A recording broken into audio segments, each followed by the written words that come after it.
For over 2 years now, we have been looking at footage of one of the most exciting and highly anticipated medieval city builders I think I've ever seen. This is Manor Lords. It's a game that really reminds me of Farthest Frontier, Ostrave, and Total War, and it was a game that was coming soon, TBD, moved around, shifted around, perfected and improved by the developer and their team of testers, and now finally, after what seems to be a lifetime, we now have a once-in-a-lifetime opportunity to play Manor Lords. Well, if you've watched this far, let it be known that the playable demo is coming to Steam for this game, and you and everyone else can play for free between October 3rd and October 10th of 2022. This game features an incredible amount of beautiful weather, landscapes, and attention to detail I don't think I've ever seen another game even showcase. And so now it is a big, proud moment for all of us who have been excited for the longest time to finally give it a try. And if you're just hearing about it, well, again, make sure you're subscribed to the channel where if and when we can give giveaways for this game and or share in all of our insight and knowledge about the troops and the building and the landscape, you will be a part of Manor Lords' free city building demo and news. Let's watch the trailer and find out much, much more about Manor Lords. Here we go.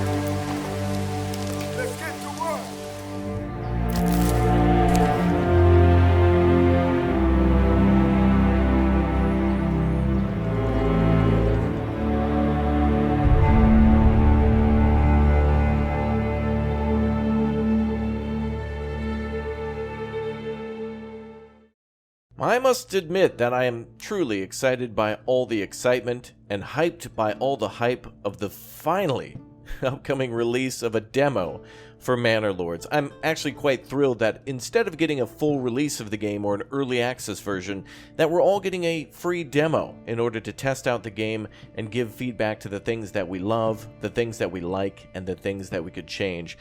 And primarily during these Steam Next events, so many city builders and military games, strategy, and all sorts of others have been played by you and me alike, and we've all given tons of feedback to development teams that have used that in order to make much better games and get much more excitement and hype for their games well before release. There's so many great games out there. There's so many good ones that have lots of concepts and mechanics that we love and love to see in other games. And this one is certainly one that takes all of what we've loved about games like Banished and Total War and Ostrave and Foundation and Farthest Frontier and so many more, and have finally been able to combine it into something that has got everyone's attention. And if you're a person who doesn't really like the Total War aspect of the game, there's so many options to turn that off and make it an economic game, or to focus more on the realistic warfare and really try to strive and survive in Manor Lords. And all this excitement over the last few years has definitely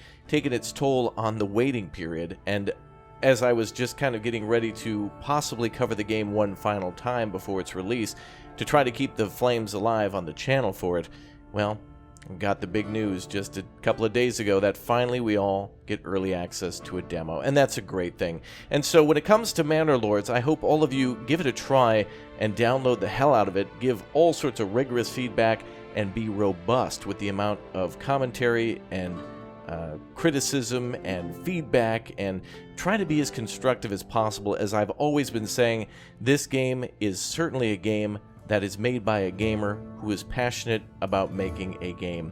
And according to the Steam store page, there's just a cavalcade of information that has come out quite a while ago. The game still being TBD or TBA on its release date, but we must be coming close now that the developer has a publisher named Hooded Horse, which means now they finally have some extra funding and some more stability, so that way they can focus on the development of the game rather than focusing so much on the business aspect of the game.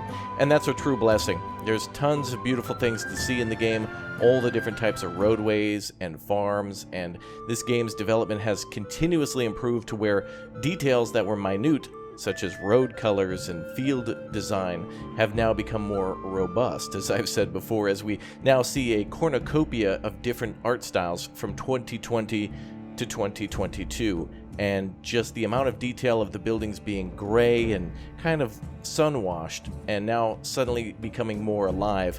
And of course, being able to see some of that in the demo trailer is just beyond exciting. And there's a lot of gameplay to this game too. Not only is it just a city builder, and not only is it just a strategic warfare game, which it is both, it is also a diplomatic game, a game of diplomacy and pleasing the king, as you are simply a lord of the manor, a manor lord, right? And so it's really interesting to see how this game has developed, and the potential and the promise of being something even more, with all the research trees that will become available, with all the weather changes, and of course specializing in things that will set your market apart. For example, having iron and making weaponry, or charcoal and making pottery or whatnot, or just simply exporting a ton of different types of rare goods, or food that might be needed desperately after, during, or before a war. It's going to be really cool to see how you can build different types of cities, especially specializing in so many different things. I'm just beyond hyped, and at this point I now have a brain fog where I don't care what happens or what's announced or what's developed. I just want to get my hands on this immediately and start making all sorts of different tutorials and showcasing all the game's mechanics and trying to break it down to see what is comparable to other games, which is a great welcoming mat for those of you who are interested in other games like the Anno series, or again Total War, or perhaps you've never played a game like this before and you love the medieval era or the Renaissance periods and such, and this interests you by how the buildings look or how the stalls function, or of course just the medieval combat and whatnot. It's just a great example of a person having an idea and following through and getting so much support from a community, the community of gamers, all of us, to try to make something good to better to excellent to outstanding. This will not be the most best, awesome, perfect game we've ever played. No, not by any means, no. But I am excited about the excitement and hyped about the hype, and I like that feeling. And it's good to get excited about these things and to have expectations, and of course, also know that reality strikes too. And so with that, the reality sets in that again, on October 3rd to the 10th of 2022, we play Manor Lords.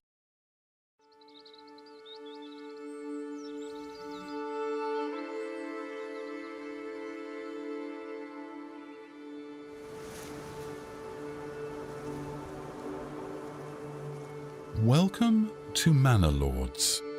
Let's get to work! In this video, I'd like to introduce you to some of the core mechanics of the game, including regional development, trade, and military recruitment.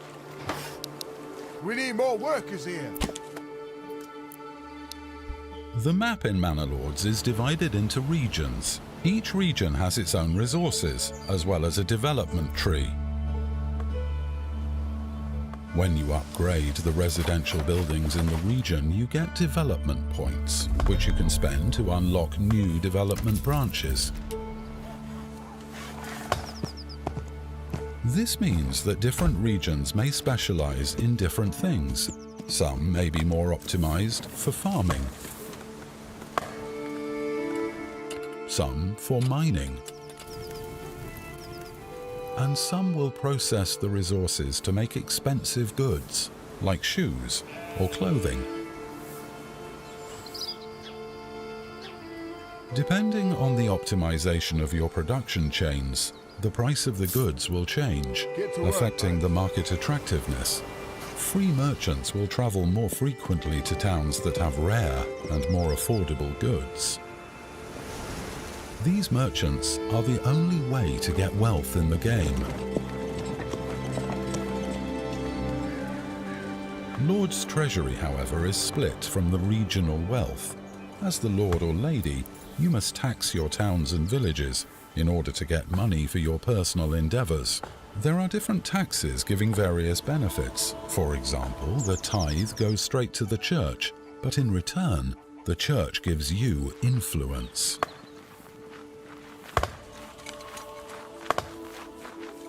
Every so often, the king gives out valuable rewards to the most influential lords on the map, including new territories. You can compliment or insult other lords via the diplomacy system to affect their influence.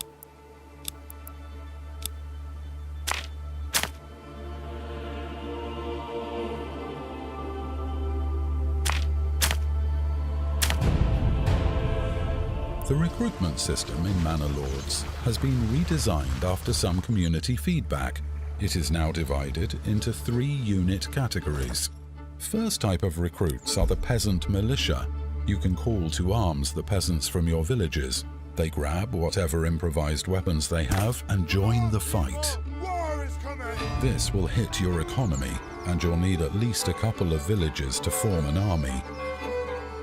If you want better militia, you must train them at the training camp or the archery range. The second type of recruits are mercenaries. They cost silver and a lot of it.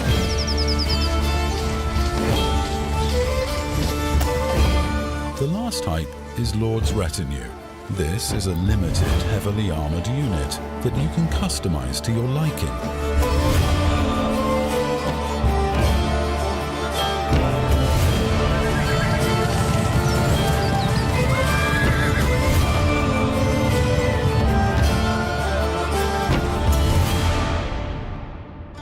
Thank you for joining in for this short preview of Manor Lords gameplay systems. If you're interested in discussing the game, be sure to visit Manor Lords Discord and subreddit.